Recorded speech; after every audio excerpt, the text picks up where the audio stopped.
Oh mais les gars, c'est pas possible. Messi qui conseille à Garnacho de quitter le Manchester United pour aller à Chelsea. Regardez Garnacho, j'ai parlé avec Lionel Messi et il m'a conseillé d'aller à Chelsea. L'info elle vient juste de sortir, il y a même pas une heure les gars, c'est une dinguerie. Donc là t'es en train de me dire que Cristiano Ronaldo les gars, et qui est le GOAT de Garnacho. Ronaldo les gars, qu'est-ce que vous pensez qu'il devait dire à Garnacho quand il était à Manchester United? Reste là-bas, ne va surtout pas chez les Hops. Il aura fallu une parole de Messi à Garnacho les gars pour que celui-ci se décide à aller à Chelsea. Pour 40 millions de sterling les gars carrément. Il est allé chez Chelsea. Est-ce que vous vous rendez compte de la dinguerie? Genre là, t'es en train de me dire qu'en fait, Messi, les gars, c'est pas que sur le terrain, il nous éteint. Tous les fans de Ronaldo, les gars, qu'importe, dès qu'ils écoutent Messi, ils font les chupa chupseurs à l'écouter. Je comprends pas le délire. Moi, j'ai envie de croire, les gars, que Garnacho, il ment. Mais je sais pas, je peux pas le prouver. Je peux pas le prouver. Après, quand tu sais que Messi, les gars, la seule équipe anglaise qui suit sur Insta, c'est Chelsea. Donc ça m'étonne pas en fait qu'il conseille Garnacho d'y aller, t'as vu? Parce qu'il a ce petit lien, t'as vu? Même quand il avait 18 piges, les gars, quand il avait fait son fameux match face à eux, même il s'était fait foudroyer, ça n'échappe à personne. Comme je vous l'avais dit, les nominés pour les joueurs du mois sont Yamal, Mbappé, Nico Williams, Mia et Nicolas Pepe. Ce qu'il y a à retenir, c'est que le Real et Bilbao ont tout gagné. 3 matchs, 3 victoires. Barça et Villarreal ont 2 victoires, 1 match nul. Pareil pour Espanyol. Ce qu'il faut savoir, c'est que Mbappé en 3 matchs, c'est 3 buts. Un but lors de la première journée, doublé lors de la deuxième journée, mais il n'est pas buteur lors de la troisième. Et pour moi, il fait pas un très bon match. Et c'est 2 MVP pour Mbappé. Nico Williams, lui, c'est 2 MVP aussi. Pour l'instant, il est à 1 but, 1 passe D. Et lui, par contre, il a fait 3 bons matchs. Pour moi, c'est l'un des grands favoris pour le joueur du mois. Nicolas Pepe, il a 2 buts, 1 passe D. Il est décisif sur les 3 matchs. Franchement, début de saison en pétard. Quant à Lamine Yamal, 2 buts, 2 passes D. Il est décisif sur les 3 matchs, 1 MVP. Franchement, les gars, si moi je dois faire un classement au mérite, je mets Péré en 5e position, Mbappé en 4e position, Nicolas Pepe en 3e position, il est décisif sur les 3 matchs, Lamine Yamal en 2e position qui est lui aussi décisif sur les 3 matchs, et Nico Williams en première position, qui est décisif certes pendant qu'un match, mais qui a vraiment fait 3 bons matchs. Reste à voir comment la Liga va trancher. Personnellement, entre Yamal, Mbappé, Williams et Pepe, ils méritent. Donc peu importe, ce sera mérité. Sinon vous les gars, vous en pensez quoi? Ramenez sur Snap, on s'ennuie. Écoutez s'il vous plaît la question qui a été posée à Mbappé. L'avenir du Real Madrid reposait sur ça. Est-ce que Vinicius il est gentil? Ouais, il est gentil, il est gentil. Mais là en fait je me demande, quelle image dégage Vinicius à tous les nouveaux supporters? En l'occurrence là qui était un enfant. J'ai l'impression que de l'extérieur c'est la méchanceté en personne. Je vais vraiment finir par croire que tout le monde le voit comme ça. L'enfant a été envoyé par les Ops. Non, je vois pas d'autre possibilité. Pour venir poser une question comme ça en plein rassemblement de l'équipe de France, il y a volonté de nuire au vestiaire du côté du Barça. Heureusement que Kix on sait, hein, c'est le roi de la communication. Il a direct dit, il est gentil, il est gentil.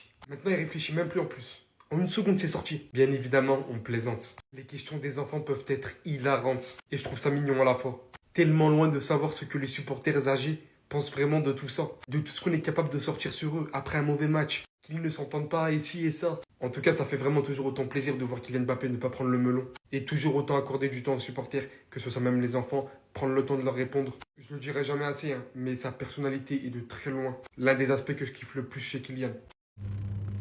Les gars, je sais pas. Je sais pas, les gars. Je ne sais même pas quoi penser de ça. Raúl Asensio reste au Real Madrid. C'est sa priorité et ça le restera. Il n'ira pas à Beşiktaş malgré les récentes rumeurs. Déjà, aller à Beşiktaş, pour moi, faut même pas réfléchir. Ça sert absolument à rien. Il a 23 ans, le type. Il a énormément de talent. C'est juste que là, il y a Xabi Alonso qui a décidé de le mettre sur le côté parce qu'il a malheureusement raté quelques petites relances lors de la Coupe du Monde des clubs. Et moi, je trouve personnellement que le traitement que Xabi Alonso réserve à Raúl Asensio, il est très dur. Très très dur. Parce qu'oubliez pas que Rudiger aussi avait fait des erreurs lors de la Coupe du Monde des clubs. Mais malgré ça, il a eu du temps de jeu. Les gars, je vous promets que Raúl Asensio, pour moi, il est meilleur que Militao. Raúl Asensio, s'il est associé avec Dean Huijsen, ce sera très intéressant. Raúl Asensio, c'est un joueur, c'est un numéro 4. Huijsen, on le sait très bien, c'est un numéro 5. Il va courir, il n'y a pas de souci. Les deux sont parfaitement compatibles. Mais il leur faut davantage de temps. Le problème avec les supporters du Real Madrid, c'est qu'on n'est pas assez patient. C'est quelqu'un qui sort de notre centre de formation. Donnez-lui de la confiance. Soyez patient avec nos joueurs. Et je vous promets qu'ils vont vous le rendre. Mais sinon, en vrai, c'est à toi. En tout cas, bien. En fait, c'était tellement une erreur de vendre ce joueur. C'était une erreur monumentale. Et en plus, quand tu vois le match que cette charnière t'a offert, tu peux pas être rassuré. Eric Garcia a trop raté ses relances. Les erreurs techniques, c'est trop. Plus, en parlant d'Inigo, il commente les pauses du Barça. Chef, mon frère, tu veux pas revenir? Tu veux pas revenir 6 mois, 1 an? Tu reviens, tu prends 6 mois en Arabie, tu reviens? S'il te plaît. Et aujourd'hui, on n'a pas Eric Garcia. On a 800 Garcia aussi. Si aujourd'hui, on n'a pas Johan Garcia, c'est cuit pour nous. on en prend 5-6. Facile. Le nombre d'arrêts qu'il a fait, j'étais choqué devant ma télé. Je sais pas depuis combien d'années j'ai pas vécu ça avec un gardien au Barça. Pitié Boss revient parce que l'état de notre défense est catastrophique. Et j'imagine même pas si c'était Aroro qui fait le match que notre défense en fait aujourd'hui. Le nombre d'insultes qu'il allait prendre. Bref, je voulais aussi parler de cet homme. Ça fait déjà 3 matchs, je suis patient, je parle pas. Mais à un moment donné, il va falloir te réveiller aussi. Oui. Parce que si tu veux sauter Rafinha, tu dois pas juste faire des bonnes entrées. Et tu n'en fais même pas. Si tes 3 dernières notes, tu ne fais même pas des bonnes entrées. Donc si tu penses que tu vas sauter Rafinha, c'est pas comme ça que ça se passe. Au Barça, on doit être performant tous les matchs. Je parle même pas de Daniel Olmo. Lui, je sais même pas pourquoi il est encore titulaire. Je sais même pas. Ou c'est parce que tu ressembles à un albinos.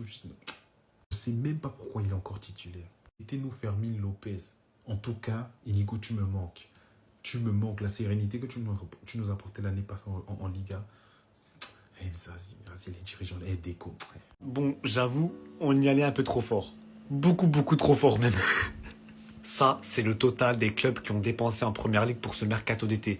Plus de 3,5 milliards d'euros. Et quand tu compares avec les autres championnats, les gars, ça n'a rien à voir. Série A, 1 milliard. Bundesliga, 800 millions. La Liga, 600 millions. Et la Ligue 1, 600 millions. Alors, beaucoup de gens vont dire que c'est déséquilibré, que voilà, c'est n'importe quoi. La première ligue, même Bournemouth, il dépense plus de 100 millions. Même Sunderland, il dépense 300 millions. Oui, ok. Désolé d'être compétitif.